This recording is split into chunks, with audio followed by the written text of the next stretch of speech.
반갑습니다. 안녕하세요. 우리 법회에 오신 분들이 좀 번거롭게 해서 죄송합니다. 우리 학생들 가셔야지. 이제 끝나고 가실 거예요? 빨리 가, 학생들. 가도 되니까 눈치 보지 말고 약속 인사 가세요. 성찬에 다른 거지만 이렇게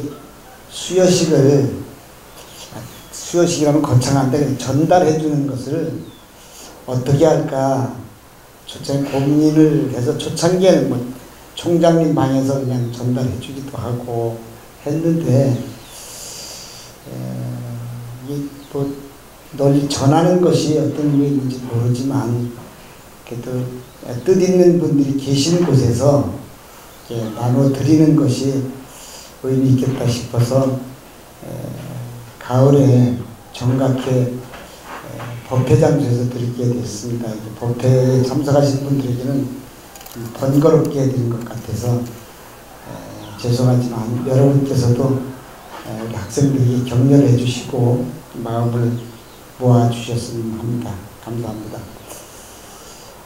소개받은 것처럼 저는 원주에 살고 있고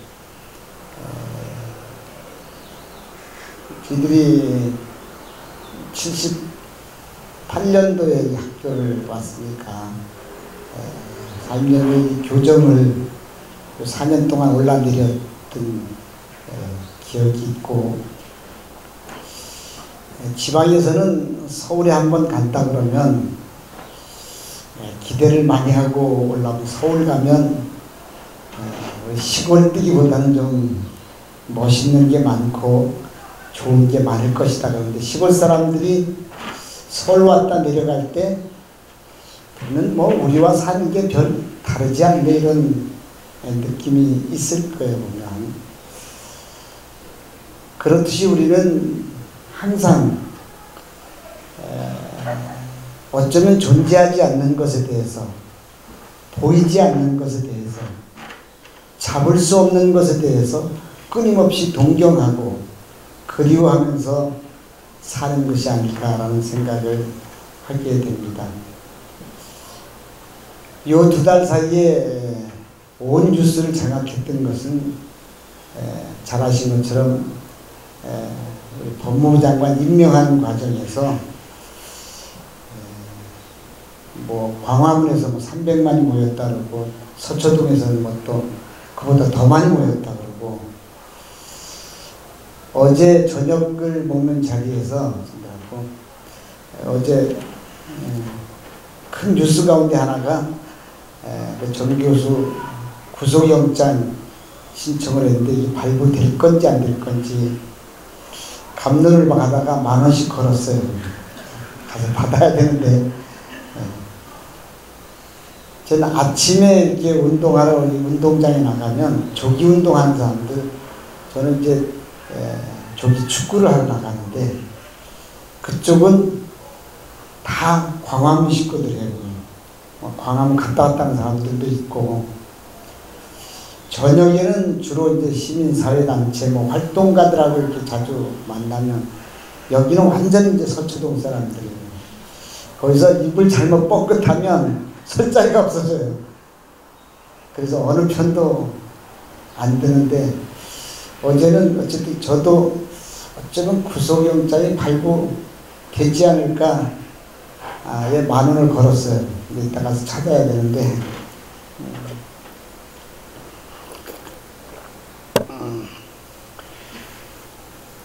우리는 가까이에는 뭐 지난 탄핵 촛불에서부터 또 그 전에 뭐 광우병 사태에서부터 또 근래 이런 사태까지 그 시점에서는 세상이 뒤집힐 것 같은 이것이 아니면 망할 것 같은 광풍처럼 이렇게 몰아치던 일들이 지나고 나면 오래 걸리지도 하루 이틀만 지나고 나면 언제 그런 일이 있었냐 싶게 우리 관심에서 싹 사라져버리는 것을 보게 됩니다. 이게 요즘은 TV나 신문을 이렇게 접하면 뉴스가 변하는 것이 찰나찰나 변하는 것 같아요. 그러면서 무엇이 진실이고 어떻게 사는 것이 바르게 사는 것인지에 대한 생각을 좀 하게 되었습니다. 장자에 보면은 천하유도면, 천하에 도가 있으면 성인은 그 도를 완성하고, 도가 있다는 것은 요즘 많이 얘기하면 정의가 살아있다는 이런 얘기도 될 수 있고, 또 뭔가 옳음이 실천된다고 하면 이런 얘기도 있을 수 있는데, 천하에 도가 없으면 어떻게 하냐. 성인이생, 성인은 그냥 자기 삶을 살 뿐이라는 거예요. 근데 요즘 세상을 보면, 방금 지시는 요즘 세상에는 그 당시에도 그런 얘기를 하는 거예요. 보면 근면영언, 지금 시대에 살아가는 사람들은 겨우 형벌을 면할 정도만 하고 살더라.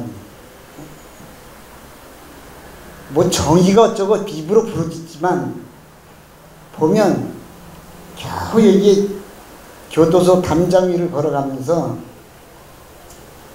잠깐 실수하면 교도소 담장 안으로 쓰러지고, 잠깐 정신 차리면 밖을 걷는 그런 형세를 살더라는 거예요.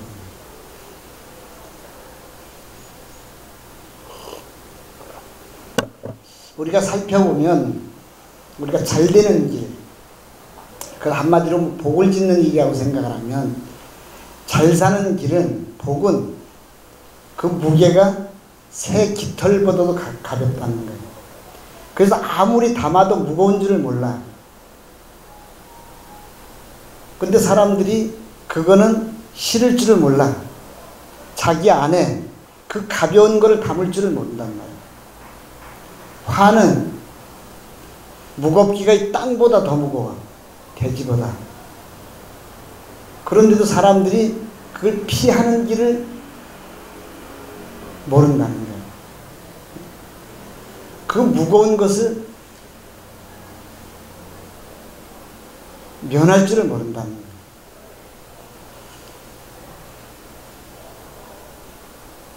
지금 우리가 사는 삶의 모습을 잘 들여다보면 이런 일들이, 불교적 시각으로 얘기를 한다면 결국은 잘못된 판단, 잘못된 인식, 사견 때문에 그렇다고 얘기를 합니다. 그럼 사견의 반대는 정견인 거예요. 바른 견해. 그러니까 수없이 법문 들으면서 팔정도에서 바른 견해, 바른 생각, 바른 수행, 이런 거 수없이 듣고 있으면서 지금 내가 하고 있는 생각과 판단과 언행이 어디에도 치우치지 않는 바른 견해인가. 근데 우리는 나는 정의롭고 나는 옳다고 생각하는 사람들의 생각도 잘 보면 그 사람이 겪어온 경험과 기억이 굳어져서 만들어낸 얘기지, 정말로 바른 견해로, 바른 눈으로 세상을 보기 위해서는 자기 안에 들어있는 견해를 다 걷어내지 않으면, 다 씻어버리지 않으면 바른 견해는 나올 수가 없다는 것입니다. 그걸 마치 어떻게 이해를 드냐면, 우리가 옷에 묻은 때를 세탁을 하려면 깨끗한 물을 찾아서 세탁을 해야 됩니다. 더러운 물에 옷을 세탁하는 것과 같은 경우다. 아무리 노력을 해서 세탁을 해도 더 더러워지는 거예요. 그러니까 순자도 그런 얘기를 하는 거예요. 세상에 인의 예지가 잘 펼쳐질 때,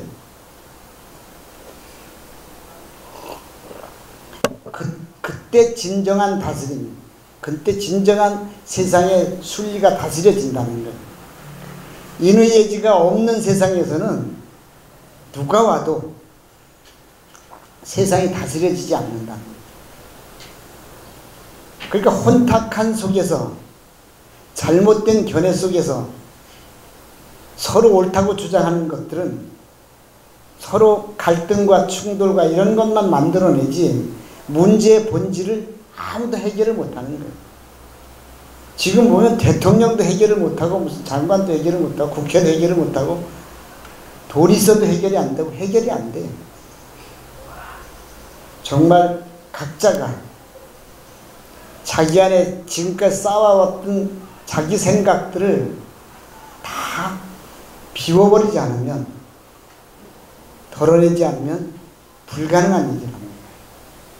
이것은 개인적으로나 가정에서나 우리 사회에서 늘 우리가 돌아봐야 하는 문제입니다.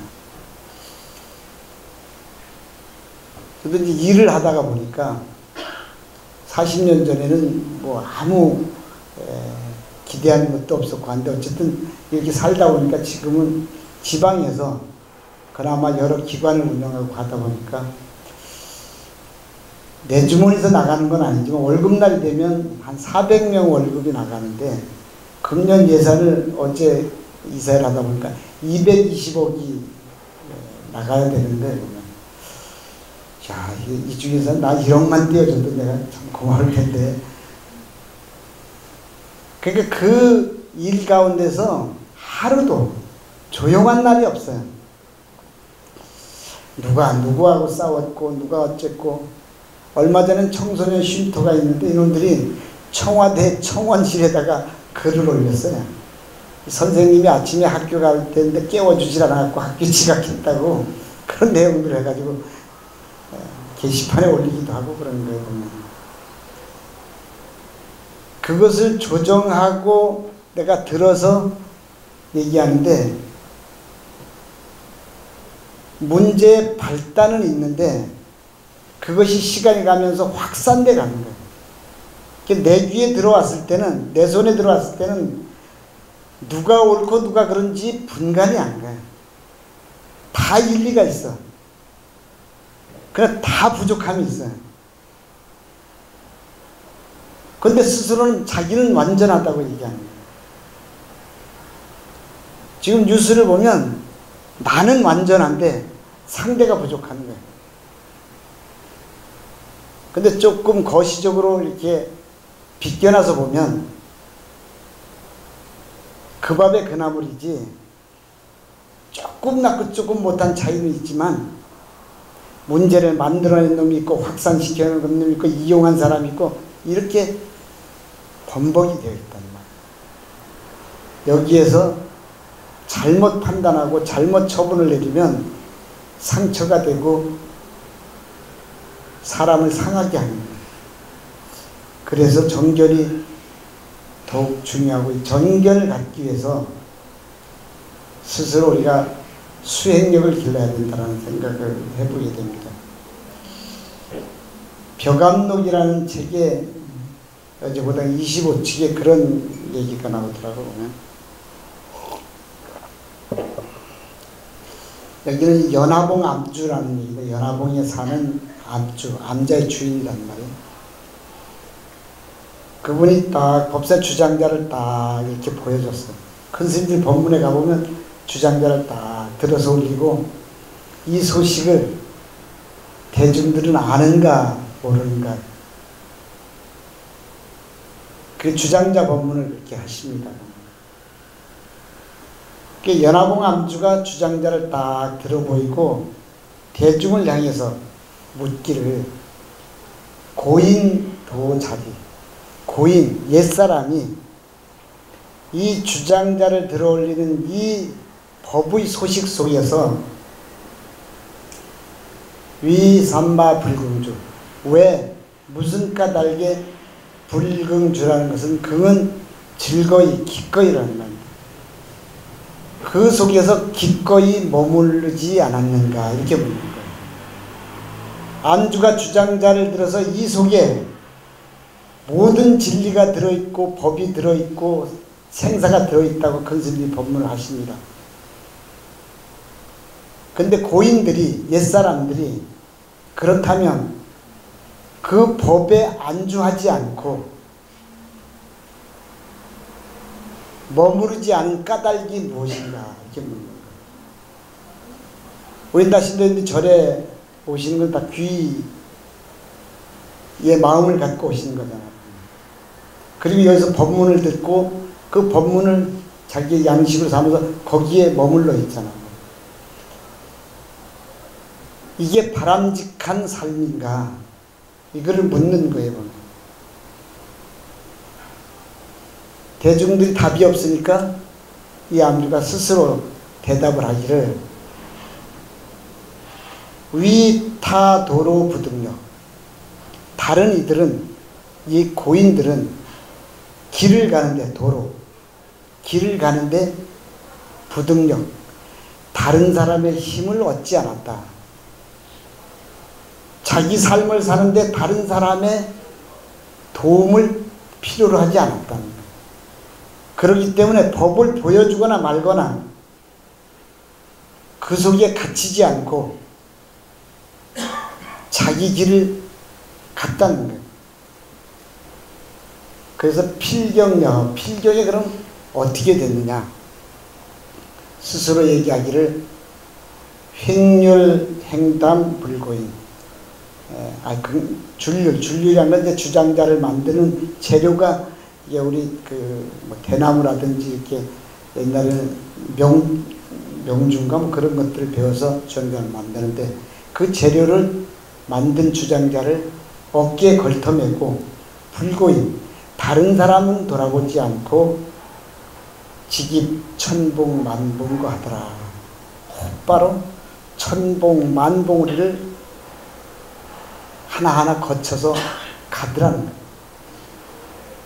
자기 길을 가는데 다른 사람에게 물어볼 것도 없고 다른 집에 가서 기웃댈 것도 없고 그냥 내 길을 가더라는 거예요. 그래서 그 송에서 이르기를 알리진사 이리토, 눈은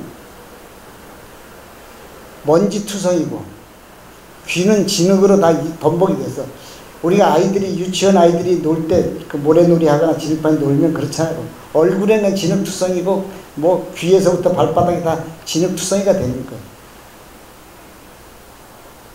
그렇게 투성이가 되면서도 천봉 만봉 불궁주라, 천봉우리 만봉우리에 어디에도 개의치 않고 머무르지 않는다.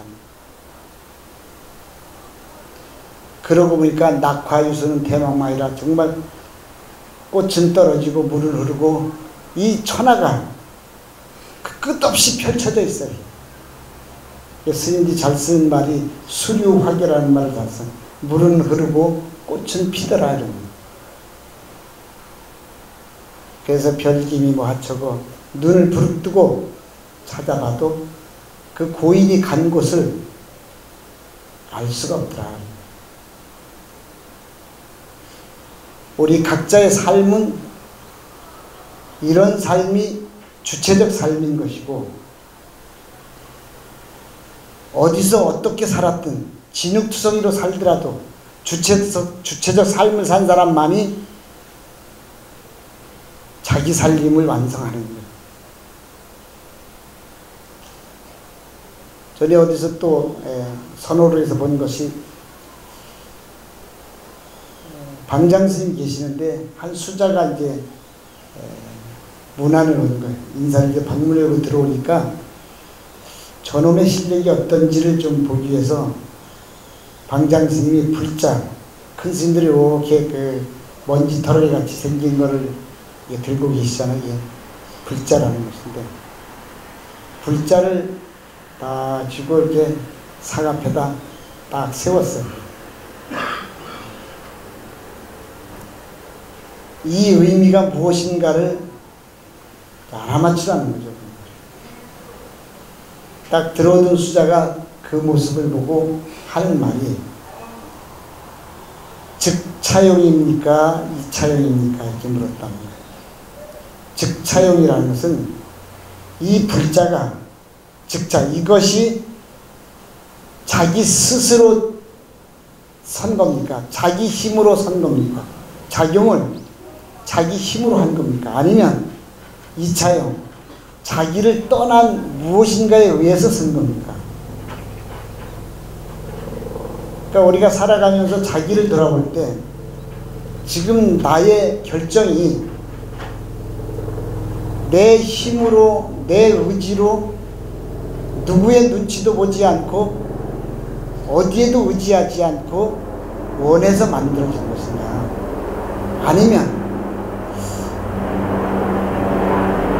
누군가에 기대어서, 이거는 뭐 조사에 기대고 부처님이 기대고 이런 것까지도 물리치지 않는 거예요. 그래서 선어록에서는 살불살조를 한다 그러죠. 부처를 만나면 부처도 부정하고 조사를 만나면 조사도 부정하고, 그거를 그냥 한문 표현으로는 죽인다는 말을 써서 조사도 죽이고 부처도 죽이고 이렇게 이야기하는데, 결국 올바른 삶을 사는 사람들은 부처를 따라다니지도 않고 조사를 따라다니지도 않고 결국 자기 힘으로 사는 겁니다. 잘못 해석을 하면 자유분방히 아무렇게나 살아야 되는 것 아닌가, 이렇게 얘기할 수 있는, 이 얘기는 그런 의미가 있는 것이 아니라 부처님도 우리의 삶을 대신 살아줄 수는 없습니다. 부처님은 그런 길을 열어주신 분이지, 그 길을 가고 안 가는 것은 결국 우리 스스로가 할 수밖에 없다는 것입니다. 그래서 부처님 탄생소라는 제1성이 잘 아시는 것처럼 천상천하 유화독존이다. 천상, 하늘 위에나 하늘 아래나 누가 나를 대신해 줄 사람이 없어. 오로지 각자 자기 스스로 세우는 것. 그거는 누가 뺏어갈 수도, 누가 대신할 수도, 교체할 수도 없는 고유의 각자의 삶이고 생명이라는 것입니다. 그 생명은 누구도 핍박을 하거나 누구도 해치거나 할 수 있는 권한이 없는 것입니다.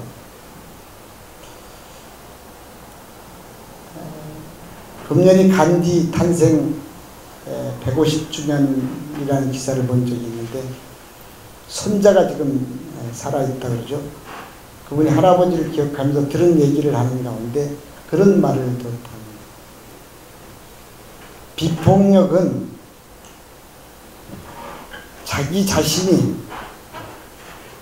자기도 모르는 사이에 폭력적인 일이 있었는지를 반성하는 데서부터 비폭력은 시작하는 것이다. 언어적 폭력이든 정서적 폭력이든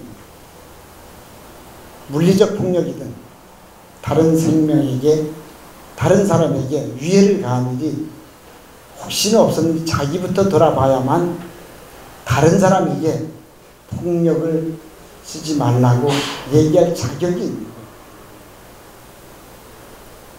오늘 이렇게 수많은 얘기들이 난무하는 이 세상에서 누군가에게 조언을 하고 싶은 사람은 제일 먼저 해야 할 일이 스스로 나는 그러한 일을 저지른 일이 없는가를 돌아보지 않으면 또 다른 폭력이고 또 다른 간섭이고 또 다른 갈등을 유발하는 그런 행위밖에 되지 않는다는 것입니다.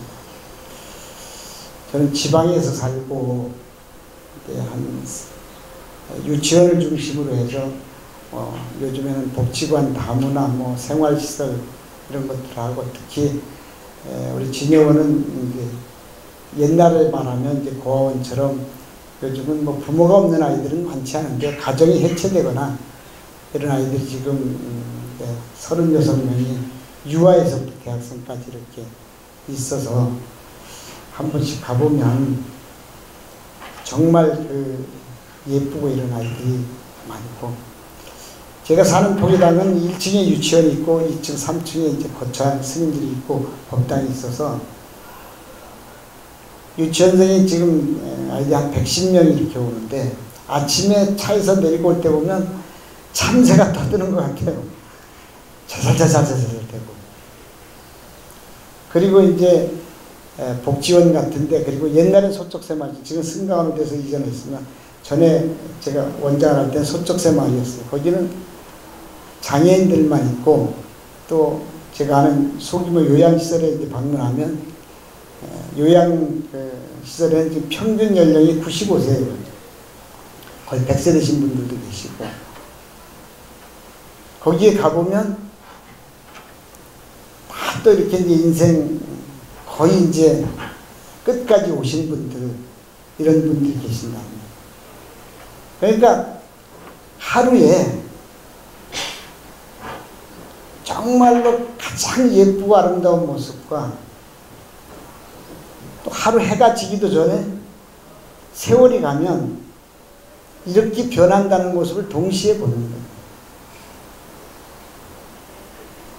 오연슴이라는 분이 쓰신 오늘이란 시에 그런 게 있더라고 보면, 오늘이라는 하루, 뜨는 해도 다 보고 지는 해도 다 보고 더 이상 볼 것 없다고 알을 까고 죽는 하루 살 때, 이런 내용이 있더라고요. 하루살이가 아침에 해 뜨는 거 보고 저녁에 해 지는 거 보고 이제 더 이상 볼 것 없다고 그러고 알 까고 죽었다는 거예요. 길게 보면 3살, 4살 아이와 90대 어르신이 90년 이상의 시차가 있는 것 같지만 동시에 아이들의 그 고운 모습 속에 90년 후에 내 얼굴이 거기 그려져 있는 거예요. 또 90세 된 어르신들 얼굴에 우리는 3살, 4살 때 그 천진난만한 모습을 볼 수 있어야 하는 거예요. 그래야만 우리 통찰지가 생기는 거예요. 그래야만 전체를 보는 거예요. 예쁜 모습만 보고 나이 든 모습만 보고 단편적으로 보는 것 때문에 우리는 자꾸 분열되고 갈등 속에서 사는 거예요. 전체를 보는 눈을 길러야 제대로 된 견해가 나올 수 있다는 것입니다. 동국대학교는 어쨌든 우리 한국 불교가 자랑하는 장소고, 또 이곳에 계신 분들은 여기선 잘 못 느끼지만 저 시골의 촌에 가면 상당히 여기에 계신 분들 부러워하는, 저렇게 살았으면 하는 그 부러움의 대상이다, 이런 생각을 해보게 됩니다. 그래서 지금 현재 자기 스스로 자기의 길을 당당하게 누구에게도 의존하지 않고 가는 것, 그것은 많고 적음의 문제가 아니고 오로지 자신만의 문제라는 것을 마음에 새기면서 열심히 잘 지내시기 바랍니다. 감사합니다.